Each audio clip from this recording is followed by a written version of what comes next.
France की Loire नदी के पास एक छोटा सा गांव है जहां गैरेस नाम का आदमी वर्ल्ड वॉर के मानसिक घाव भरने की उम्मीद लेकर आया। उस गांव में उसे रितौ नाम का आदमी मिला जिससे दोस्ती करके उसने अपने और रितौ के अतीत के दर्द का इलाज करना सीखा और इसी के साथ उनकी दोस्ती गहरी होती गई। इस दोस्ती और इस कहानी के जरिए हमें वो जिंदगी और वो दुनिया दिखाई गई है जो आज की मॉडर्न दुनिया में खो चुकी है। अगर आप भी नॉस्टैल्जिया और इमोशन से भरी इस कहानी के बारे में और जानना चाहते हैं तो इस वीडियो को अंत तक जरूर देखें और कमेंट्स में हमारे साथ अपने कुछ बचपन के किस्से जरूर शेयर करें।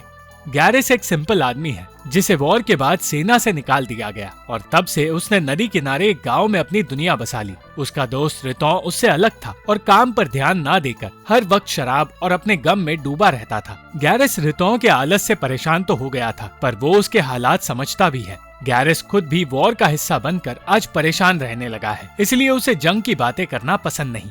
जिस तरह गैरेस अपने अतीत के बारे में सोचता रहता है उसी तरह रितौ भी अपनी पहली पत्नी पामेला के बारे में सोचता रहता है जो 10 साल पहले उसे छोड़कर चली गई थी। आज रितौ अपनी दूसरी पत्नी और 3 बच्चों के साथ रहता है जिन्हें संभालना उसके लिए आसान नहीं। उनमें से एक बेटी क्री गैरेस के सबसे ज्यादा करीब है और उसी के साथ रहकर वो अपनी परेशानियां भूल जाता है। पिछले 10 सालों से गैरेस इस गाँव में रहकर यही सोचता आया है कि उसने यहाँ से निकलने का फैसला क्यों नहीं लिया, पर उसकी इस सोच ने रितौ को परेशान कर दिया क्योंकि उसके बिना रितौ और उसका परिवार खुश नहीं रह पाएगा। रितौ के अलावा गैरेस का एक बूढ़ा दोस्त भी हुआ करता था जिससे वो 10 साल पहले मिला था। उसी आदमी ने गैरेस को रितौ और पामेला के लिए उसके प्यार के बारे में बताया था और रितौ के बारे में बताते ही अगली सुबह उसकी मौत हो गई थी, जिसके बाद गैरेस उसी घर में रहने लगा। उस आदमी के साथ साथ उसी दिन पामेला भी गाँव छोड़कर चली गई थी और तब से गैरेस रितौ को संभाल रहा है। वो दोनों दोस्त अमेदे नाम के आदमी के साथ वक्त बिताते हैं जिसकी बहन सालों से अपने मंगेतर के वॉर से लौटने का इंतजार कर रही है। अमेदे एक रईस आदमी है जो कभी कभार ये सोचकर डरता है कि उसके पड़ोसी उसे गरीबों के साथ देखेंगे तो गलत सोचेंगे, पर रितौ और गैरेस उसकी बातों का बुरा नहीं मानते क्योंकि वो जानते हैं कि रईस लोग कैसे होते हैं और वो अमेदे को हमेशा से अपना दोस्त मानते आए हैं।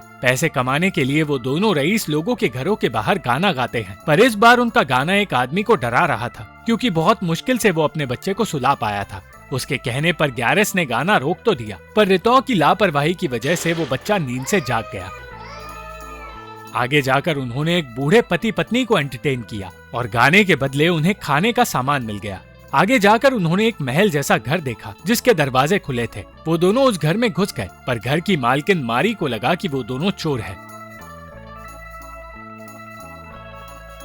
सब कुछ समझाने के बाद उन दोनों को पता चला कि मारी उस घर की नौकरानी है और घर के मालिक 2 हफ्तों तक दूसरे शहर में रहने वाले हैं। मारी ने उन दोनों को वहाँ वक्त बिताने की इजाजत दी और उसकी बातें सुनते हुए गैरेस उसे पसंद करने लगा। रितौ थक चुका था और घर जाने की बातें कर रहा था पर गैरेस के दिमाग में सिर्फ मारी घूमती रही। उसी वक्त वो दोनों एक बैंक मैनेजर के घर पहुँचे जिसके घर में एक अफ्रीकन आदमी काम करता है। वो दोनों पैसे की उम्मीद में वहाँ गए थे पर उन्हें वहाँ से भगा दिया गया। वो अफ्रीकन नौकर फिल दिल का अच्छा था इसलिए उसने गैरेस को कुछ पैसे दे दिए, पर वो ये जानकर रोने लगा कि गैरेस वॉर का हिस्सा हुआ करता था। अगले दिन फूल बेचते हुए गैरेस के सामने जो नाम का आदमी आया जो उस इलाके का एक मशहूर बॉक्सर है। जो ने गैरेस से सारे फूल खरीद लिए पर उसका बर्ताव देखकर गैरेस को अच्छा नहीं लगा। उस वक्त रितौ शराब पीकर पामेला की याद में डूबा हुआ था और नशे में वो जो की गर्लफ्रेंड को पामेला समझ बैठा। उसकी हरकत ने जो की गर्लफ्रेंड को डरा दिया और तब जो ने उसे पीटकर बार से बाहर फेंक दिया। इस सब की वजह से जो और रितौ के बीच हाथापाई शुरू हो गई और गुस्से में जो ने पुलिस वालों को मारना शुरू कर दिया। किसी तरह गैरेस रितौ को वहां से निकालने में कामयाब हुआ और घर लौटते वक्त वो दोनों मारी की बातें करने लगे जिसे रितौ ने एक सिपाही के साथ देखा था। तभी उन्हें अमेदे मिला जो क्री को सैर पर ले जा रहा था। अमेदे को गैरेस ने अपने घर बुला लिया और इस बात से अमेदे बेहद खुश हुआ। रितौ के साथ हुए झगड़े की वजह से जो को जेल में डाल दिया गया और वो अपने करियर का सबसे बड़ा फाइट मिस कर बैठा। इस सब की वजह से उसने ठान लिया कि वो रितौ से बदला लेकर रहेगा। शहर में पेपे नाम का एक आदमी रहता था जो पहले गाँव का हिस्सा हुआ करता था, मगर पैसे कमाकर वो शहर में रहने लगा और आज अपनी इस नई जिंदगी और इस परिवार से उसे वो खुशी नहीं मिल रही जो उसे गांव में मिला करती थी। पेपे सिर्फ अपने नाती पिएरो के साथ रहना पसंद करता था और दूसरी ओर अमेदे एक बूढ़ी औरत के साथ रहना पसंद करता था जिसकी वजह से उसे अलग अलग चीजें ट्राई करनी पड़ती थी। उसी औरत के लिए काम करते हुए गैरेस और रितो को पेपे के बारे में पता चला। उस बूढ़ी औरत के घर रितो को कुछ सामान मिला जिसकी मदद से वो और गैरेस क्री को खुश कर पाए। पर उन सब की खुशी को खत्म करने का इरादा लेकर जो दिन रात जेल से बाहर निकलने का इंतजार कर रहा था, क्योंकि अब उसका बॉक्सिंग लाइसेंस भी उससे छीन लिया गया था। एक दिन पेपे पियरो को लेकर गांव में आया और गैरेस से मिला। उसने बताया कि जिस घर में गैरेस रहता है वह एक बूढ़ा आदमी रहा करता था जो पेपे का दोस्त था, वही आदमी जिसने गैरेस की मदद की थी। पेपे और वो आदमी साथ मिलकर कचरा इकट्ठा करते थे और बहुत मेहनत के बाद पेपे ने कचरे से एक टायर की कंपनी तैयार की, जिसके बाद वो गांव छोड़कर चला गया। उसका दोस्त उसके गांव छोड़ने के फैसले से खुश नहीं था, पर पेपे बेहतर जिंदगी जीना चाहता था। उस दिन क्री को पियरो में अपना पहला प्यार मिला, पर जब पियरो की माँ को पता चला कि वो पेपे के साथ गांव में गया था तो वो नाराज हो गई। क्री अपने पिता के साथ शहर जाकर पियरो से मिलना चाहती थी, पर पियरो की माँ ने उसे और क्री को अलग कर दिया।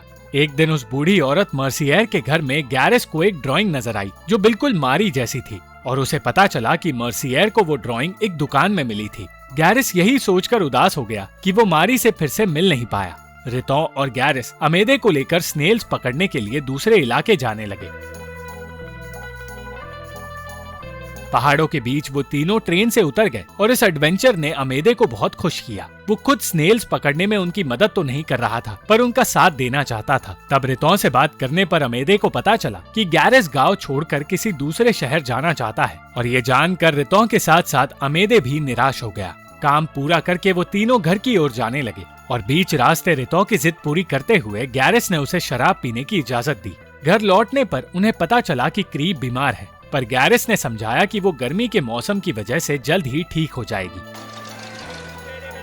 आखिरकार गैरेस की खुशी लौट आई जब स्नेल्स बेचते हुए उसके सामने मारी आई। मारी ने तब वादा किया कि वो उससे मिलने उसके घर जरूर आएगी, और तब उसे मारी के साथ वक्त बिताने का मौका भी मिल गया। मगर कुछ ही देर बाद गैरेस ने उसे एक सिपाही के पास देखा और वो समझ गया कि वही सिपाही मारी का बॉयफ्रेंड है।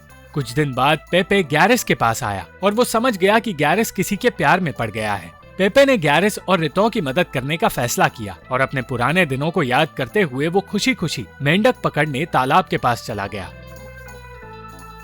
रितो ये देखकर हैरान हो गया कि एक रईस आदमी गांव को और गांव के ऐसे कामों को उससे बेहतर समझता है। यही बात उसने अमेदे और गैरेस को बताई, और गैरेस पेपे को ये काम करते देख हैरान हो गया। जब उन्होंने पेपे से पूछा कि उसने कितने मेंढक पकड़े तो वो कोई जवाब नहीं दे पाया, क्योंकि उसे गिनती नहीं आती। वो चारों वो शाम साथ बिताने लगे और अमेदे ने सबको अपने पसंदीदा गाने सुनाए, मगर वो गाने सुनकर रितो की पत्नी परेशान हो गई। पेपे ने बताया कि वो हमेशा से इस बात से नफरत करता आया है कि लोग उसे एक रईस आदमी होने की वजह से इज्जत देते हैं, मगर गैरेस ने उसे समझाया कि अगर कोई कड़ी मेहनत से रईस बना हो तो इसमें शर्म की कोई बात नहीं। पेपे ने क्री से भी बात की, क्योंकि वो कई दिनों से बीमार थी, और इस तरह क्री को एक और दोस्त मिल गया। शराब के नशे में जब देर रात पेपे अपने घर आया तो उसकी बेटी उससे नाराजगी जताने लगी। वो पेपे से बिल्कुल अलग थी और गांव की जिंदगी से दूर रहना चाहती थी, पर उसकी आदतों का मजाक उड़ाने में पेपे पीछे नहीं हटा। एक दिन जो के वकील ने उसे बताया कि उसे जेल से निकालने के लिए उन्हें जो के सारे पैसे देने होंगे, पर ऐसा करने पर उसके पास कुछ भी नहीं बचेगा। और ये जानकर जो अपना आपा खो बैठा और जेल में ही रहने के लिए तैयार हो गया। उसी दिन मारी गैरेस से मिलने आई। मारी भी उससे ये पूछने लगी कि वो इस गांव से निकलने के बारे में सोचता क्यों नहीं, मगर गैरेस के पास इसका कोई जवाब नहीं था। बातें करते हुए उसे पता चला कि वो सिपाही सिर्फ मारी का दोस्त है, बॉयफ्रेंड नहीं। गैरेस को खुश होने का मौका ही नहीं मिला, क्योंकि उसे बताया गया कि क्री अपने घर से बाहर भाग निकली है।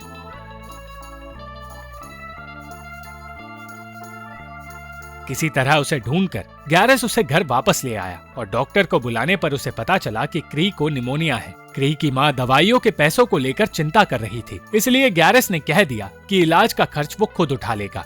इस सब की वजह से गैरेस मारी से बात नहीं कर पाया और वो रितो से नफरत करने लगा, क्योंकि अगर वो अपनी पत्नी को एक टोपी दिलाने के लिए शहर न जाता तो आज बच्चों की देखभाल गैरेस को नहीं करनी पड़ती, और शायद वो उस वक्त मारी के साथ होता। कई दिनों तक गैरेस ने रितो से बात तक नहीं की और उससे और उसके परिवार से दूर रहकर वो मारी को ढूंढने लगा, जो अपने मालिक के साथ छुट्टियों के लिए दूसरे शहर जा चुकी थी। जल्द ही क्री ठीक हो गई और उसने गैरेस को बताया कि शायद वो पेपे के नाती पियरो से प्यार करती है। वो बच्ची थी, इसलिए प्यार जैसी चीज को समझती तक नहीं थी, पर वो जानती थी कि गैरेस भी मारी के प्यार में है, इसलिए वो प्यार को समझना चाहती थी। दूसरी ओर पेपे अपनी फैक्ट्री में काम कर रहे आदमी से एक चेक बनवा रहा था और वो चेक उसने रितो को उसके और गैरेस के लिए दे दिया। मगर ये जानकर गैरेस खुश नहीं था, क्योंकि इतने सारे पैसे वो किसी से लेना नहीं चाहता। उसने कह दिया कि वो काम करके पैसे कमाना चाहता है, इसलिए वो चेक उसी रात पेपे को लौटा देगा, ताकि पेपे के परिवार वाले भी पेपे के खिलाफ न हो जाए। मगर रितो ने ठान लिया था कि वो चेक नहीं लौटाएगा।